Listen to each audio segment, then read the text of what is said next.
बहुत शुक्रिया जी। हमारे साथ हैं पंकज बैनर्जी, इनको ले लेते हैं। जी पंकज भाई। जी जी, अस्सलाम वालेकुम। वालेकुम अस्सलाम। मुसलमान है भाई?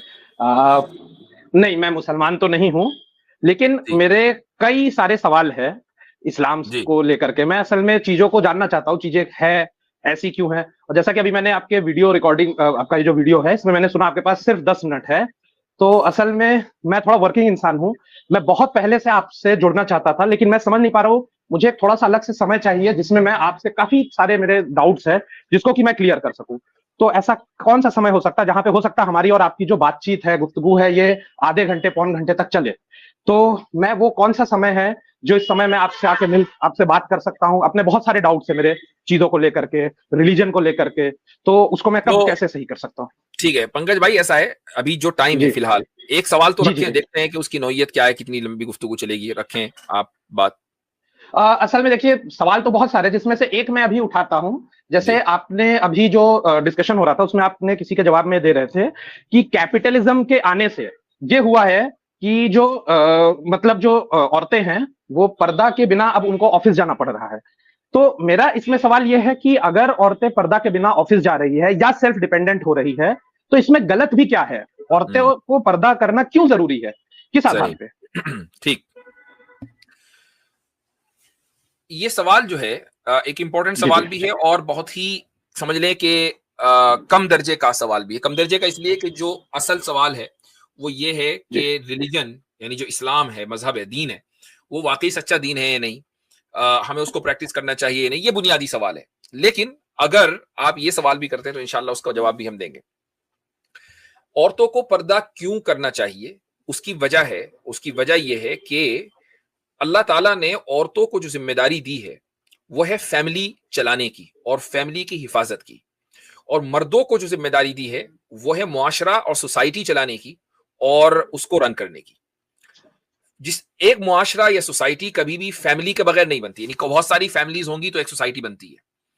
तो फैमिली चलाएगी कौन? औरत चलाएगी। उसके लिए उसका उस फैमिली में रहना जरूरी है लेकिन अगर उसका ज्यादा वक्त फैमिली में नहीं है, बल्कि बाहर है, वर्क प्लेस पर है, कॉर्पोरेट कल्चर में है, तो हम देखते हैं कि दुनिया में वेस्ट के अंदर मसलन कि जहां कैपिटलिज्म अपने उरूज पर है, या आप इंडिया में शहरों में देख लें, मुंबई में देख लें, दिल्ली में देख लें, यहां पर सेपरेशन के वाकयात बड़ी तेजी के साथ बढ़ रहे हैं। क्यों? उसकी वजह यह है कि औरतों के ऊपर स्ट्रेस है, बेइंतहाई स्ट्रेस है, वर्कलोड है। उसके बाद जब वो फैमिली में आती है तो उनके साथ उनकी जो एक्सपेक्टेशन है, जो उनका रोल है, वो ये कि उनको फैमिली चलानी है। उसके लिए जाहिर सी बात है कि किचन की जिम्मेदारी है, वगैरह वगैरह, बच्चों की जिम्मेदारी है। तो स्ट्रेस लेवल इतना होने की वजह से जो सेपरेशन के वाकयात हैं वो बहुत ज्यादा है, जिससे फैमिलियां मुतासिर होती हैं। इसलिए खुदा ने एक इंसान का रोल ये किया कि भाई तुम प्रोवाइडर हो, यानी तुम्हें काम करना है, घर पर जो है कमा कर लाना है। और औरतों का रोल ये है, इसको जेंडर रोल बोलते हैं, औरतों का रोल ये है कि तुम्हें बच्चों की परवरिश करनी है, तुम्हें घर चलाना है। अगर इस रोल में हमें ये लग रहा कि नहीं, ये औरतों को ये नहीं करना चाहिए, मर्दों को वो नहीं करना चाहिए, तो इस पर एतराज करें। अगर आपको ये लगता है कि ये रोल बिल्कुल ठीक है और फेयर है, और हमारे माँ बाप, दादा दादी, नाना नानी, परनाना परदादा सब ने यही किया और सोसाइटी सक्सेसफुली यहां तक मूव होकर पहुंची है, तब तो बहुत अच्छी बात है, we are on the same page. लेकिन अगर ऐसा नहीं है तो फिर आप उसके सामने उस पर एतराज रखें कि ये क्यों सही नहीं है। एक्चुअली सर, मैं ये मानता हूँ कि जो वुमेन है, हम ये मान के चलते हैं कि उनका काम है फैमिली चलाना। अब हमको थोड़ा सा ये समझना पड़ेगा कि जो फैमिली चलाने वाली जो थिंकिंग है, ये हमारे पूर्वजों से आ रही है, और जरूरी नहीं है कि पूर्वजों से मिली हुई सारी बातें हमारी सही हो। पूर्वजों से में ऐसी बहुत सारी धारणाएं थी जो आज के समय में वो इररिलेवेंट हो चुकी है। अब इसी तरह से जो वुमेन है, जैसे आपने कहा कि वुमेन जब घर आती है तो स्ट्रेस लेवल होता है, तो जिस कारण से अक्सर फैमिली सेपरेशन भी देखने को मिलता है। लेकिन सवाल तो ये है कि वो तो मेल के लिए भी वही स्ट्रेस लेवल है। तो अगर हम वुमेन को हमेशा ये मान के चलेंगे कि वो वुमेन घर पे रहेगी और हस्बैंड जो कमाएगा उससे उसका इनकम चलेगा, तो इससे क्या होगा? हर समय सोसाइटी में एक तरह का गैप रहेगा जहां वुमेन हर समय वीक रहेगी, और वुमेन जब वीक होगी, आप देखेंगे तो बहुत सारे आजकल बहुत सारे मूवमेंट चलते हैं जिसमें बताया जाता है जो मेल है उसको डोमिनेट किया जाता है, जब फीमेल जब डिवोर्स मांगती है तो उस समय में बहुत सारे लोग का ये सवाल होता है कि जो है फीमेल क्यों ऐसा करती है कि एलिमनी में बहुत सारी चीजें लेती है। ये सारी चीजें आप देखेंगे सोसाइटी में जो अनइक्वलनेस बना हुआ है, इसी को गैप को फिल करने के लिए कहीं ना कहीं फिर लॉ भी ऐसे बनते हैं जहां पे जो थोड़े से अनफेयर होते हैं। तो मैं ये कह रहा हूं क्यों ना सबको आजादी दे दी जाए, जो जॉब करना चाहे करे। जो आपने कहा कि जो खुदा है, जो गॉड है, उन्होंने फीमेल को ये जिम्मेदारी दी है कि फैमिली चलाए, इस बात से मैं थोड़ा सा एग्री नहीं करता। सिर्फ इसलिए कि फीमेल के पास कुछ ऐसे ऑर्गन है जिससे वो बच्चे पैदा कर सकती है, इस आधार पे वो फैमिली चलाने के लिए मजबूर है, ये तो नहीं है। ये तो हर फीमेल की अपनी फ्रीडम होनी चाहिए सर। ठीक है, बताइए सर आप। अगर हम बायोलॉजिकली देखें तो आपको क्या लगता है कि बायोलॉजिकली एक मर्द कैपेबल है फैमिली चलाने का या एक औरत कैपेबल है फैमिली चलाने की? एक्चुअली बायोलॉजिकली घर चलाने के लिए हाँ ज्यादा कैपेबल फीमेल दिखती है। फीमेल है। अच्छा, अगर आप बिल्कुल अक्रॉस एनिमल किंगडम देखें तो आपको जी उसमें सर। लगेगा कि जो यानी हर स्पीशी में जो मेल है वो बच्चे पालता है या फीमेल? एनिमल किंगडम में most of the time female ही पालती है, कुछ हालांकि इसमें एक्सेप्शंस भी है सर। कुछ एक्सेप्शंस हैं, एक्सेप्शंस आर ऑलवेज जी देयर, जी जी लेकिन जो अक्रॉस जी द जी जी बोर्ड जो एक कॉमन नॉर्म है वो यही है। अच्छा, जी अगर जी आप जी ये कहें कि फैमिली चलाने की ये जो जेंडर रोल्स हैं ये असल में हमारे पूर्वजों ने हमें दिए हैं, तो फिर ये हमारे जी ही जी अंदर जी होने चाहिए थे। एक चिड़िया के घोंसले में ये कानून नहीं होना चाहिए था कि फीमेल इंतजार करेगी अपने नेस्ट में और जो मेल चिड़ा है वो जाएगा और दाना चुनकर लेकर आएगा। ये वहां नहीं होना चाहिए था, लेकिन ये वहां है। इसका मतलब ये हुआ कि ये सिर्फ हमारे पूर्वज और हमारे जो एंसेस्टर्स हैं ये उनके दिमाग की सोच नहीं है, बल्कि बायोलॉजिकली और psychologically across the animal kingdom ये चीज पाई जाती है। तो अगर कोई चीज बायोलॉजिकली मौजूद है, साइकोलॉजिकली इंसान के अंदर मौजूद है, तो उसके खिलाफ जाना क्या ये उस नेचर के खिलाफ बगावत नहीं है? सर मैं अगर इसका जवाब दूं तो ये है कि हमारे अंदर बायोलॉजिकली इच्छा होती है बहुत सारा पैसा कमाने की भी। जी तो इंसान के अंदर इच्छा है। अब ऐसे सिचुएशन में अगर इंसान को मौका मिले, अगर उनको जी ये बता दिया जाए कि कोई खुदा आपको देख नहीं रहा है, आप एकदम फ्री है जो भी कर सकते हैं, तो इंसान चोरी करने से भी ऐसे बहुत सारे लोग होंगे जो नहीं हिचकिचाएंगे। लेकिन हमें पता है कि हमारा जो बायोलॉजिकल जो भी हमारे अंदर इच्छाएं हैं या बायोलॉजिकल या साइकोलॉजिकली हम जैसे भी बने हैं, उसके ऊपर हमें एक सोच या एक बोध के साथ हमें आगे बढ़ना है। क्योंकि बायोलॉजिकली तो एक फीमेल अगर देखेंगे तो वो शायद 12-13 के एज में, 11 के एज में भी आजकल जो है वो प्यूबर्टी को रीच कर जा रही है। मतलब प्रकृति आपको, नेचर आपको ऐसा बना दे रहा है कि अब आप बच्चे पैदा कर सकते हैं। लेकिन हमारा जो बोध है ये इसका इस बात की इजाजत नहीं देता। हमें पता है एक फीमेल को भी एजुकेशन पाना होगा, एक सर्टेन जो है लाइफ के स्टेज को रीच करना होगा, कुछ हासिल करना होगा, उसके बाद वो शादी अगर वो करना चाहे वो उसके ऊपर है। तो मेरा यही सवाल है कि बायोलॉजिकली तो हम चलते नहीं, इंसानों ने तो अपने जीवन में अपने कुछ जो नियम है वो बहुत हद तक रेशनैलिटी के आधार पर बना के रखा। बायोलॉजिकली तो एकदम जंगल का नियम चलेगा ना सर। जंगल में भी ऐसी बहुत सारी चीजें होती है जो इंसान अगर करे तो हम लोग उसको गलत कहेंगे। तो जंग जैसे सर अगर जंगल में आप देखेंगे, अगर एक शेर दूसरे शेर को मार देता है, अगर एक शेर जो है वो दूसरे शेर जो पहले से उस इलाके में रहता था उसको मार देता है और उसके जो उस शेर की जो शेरनी है उसके साथ जो है वो आ जाता है, आगे ब्रीडिंग करता है, अपने बच्चे पैदा करता है, तो हम नहीं कहते कि शेर ने गलत किया है। हम जानते हैं जंगल का नियम है, जो ताकतवर है वो जीत जाता है। लेकिन सेम चीज अगर इंसान करे, ये जो किसी नियम है दूसरे ना, इंसान, ये जो नियम है ना, ताकतवर रूल करता है, जी सर। यही नियम इंसानों में है, लेकिन थोड़ी सी मॉडिफिकेशन के साथ। क्योंकि इंसान एक रैशनल बीइंग भी है, तो वो अपनी बायोलॉजी को बिल्कुल खत्म नहीं करता है, लेकिन उस बायोलॉजी को वो रैशनलाइज कर देता है। क्या इंसानों में ये कानून नहीं चलता कि जो ताकतवर है वो रूल करेगा? कुछ हद तक चलता है सर, लेकिन जंगलों में ऐसा नहीं चलता कि हम बहुत हद तक चलते हैं। क्या बात हर कर हद रहे तक यही चलता है। आप कमजोर को हुकूमत नहीं देते हैं, आप ताकतवर को हुकूमत देते हैं। इवन डेमोक्रेसी में वोट, वो जिसको सबसे ज्यादा वोट मिले वही ताकतवर है ना। अब ऐसा तो है नहीं कि आप लीडर ऑफ ऑपोजिशन को प्राइम मिनिस्टर बना देंगे। आप जाहिर सी बात है कि जो विनिंग पार्टी है उसी का जो कैंडिडेट है उसको प्राइम मिनिस्टर बनाएंगे ना। तो ताकतवर, mighty is right, might is right, the power is where the buck stops. ये अंग्रेजी की कहावतें हैं कि भाई ताकत वहां जहां पैसा, क्योंकि पैसे की वजह से आज ताकत को नापा जाता है। आप दुनिया में किसी, आप मसलन औरतों की बात करते हैं कि भाई, मैं ये कहता हूं कि आप कह रहे हैं कि ये होना चाहिए कि तमाम औरतों को आजाद, हर एक आदमी को आजाद कर दिया जाए। क्या औरत वाकई या मर्द वाकई इस कैपिटलिस्ट सोसाइटी में आजाद है? सर डिपेंड करता है। जैसे आप अगर बहुत ज्यादा अपने लाइफ को ऐसे चला रहे हैं, जो दुनियावी नियम है कि बहुत ज्यादा पैसे कमाने हैं आपको, तो आप जाहिर है कि ऐसे ऐसे काम करेंगे, ऐसे ऐसे बॉस के नीचे आप दबे रहेंगे, या आप अपने लाइफ को अपनी आधार पे नहीं जी पाएंगे। बहुत जबरदस्त। आपने खुद ही कहा कि इंसान के अंदर ज्यादा पैसा कमाने की ख्वाहिश एक नेचुरल अर्ज है। मैं थोड़ी देर के लिए एग्री कर लूं, हालांकि ये कोई जरूरी नहीं है। असल ये है कि अपनी लाइफ को इंप्रूव करना, लाइफ क्वालिटी को इंप्रूव करना नेचुरल है। बहुत से लोग उसको पैसे से नापते हैं, ये नेचुरल नहीं है। लेकिन चलो थोड़ी देर के लिए मैंने मान लिया।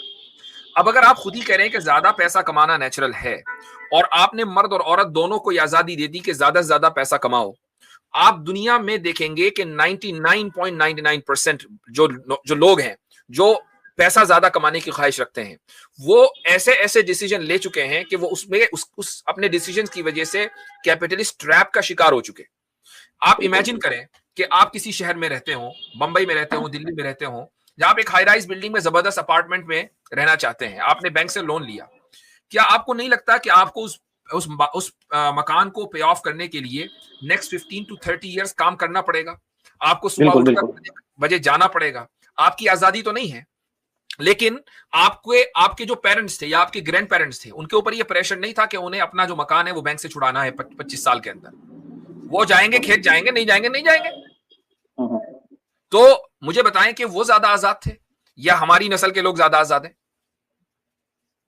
सर, इसमें एक्चुअली देखने का नजरिया है। जैसे आपने कहा, बहुत लोग अपने आप को लोन के ट्रैप में फंसा लेते हैं, फिर मजबूरी में वो काम करना पड़ता है, वो तो एक है। लेकिन सर, पहले बहुत सारी चीजें नहीं थी। एग्जांपल के तौर पे, पहले जब वॉर होते थे तो आप देखते होंगे कि वॉर होने के बाद सामने वाले की जो एक राजा होता था, दूसरे के जमीन पे तो सिर्फ कब्जा करता ही था, बल्कि अक्सर कई वॉर में होता था औरतों को बंदी बना लिया जाता था, बच्चों को मारा जाता था। आज के समय एटलीस्ट हम देख रहे हैं इतना वॉर हो रहा है, इजराइल है इधर, जो है इजराइल और गाजा में, ये ईरान में वॉर हो रहा है। एटलीस्ट सारे देशों में इतना तो तमीज है कि कोई ये नहीं करने वाला कि दूसरे के अगर देश को हरा भी दिए तो उनकी औरतों पे जाके हम कब्जा कर ले, ये तो नहीं करने वाला। मतलब पहले से बहुत ज्यादा लोगों में जी रहे हैं मेरे भाई, इससे ज्यादा वहशी दौर तो हमने देखा ही नहीं है।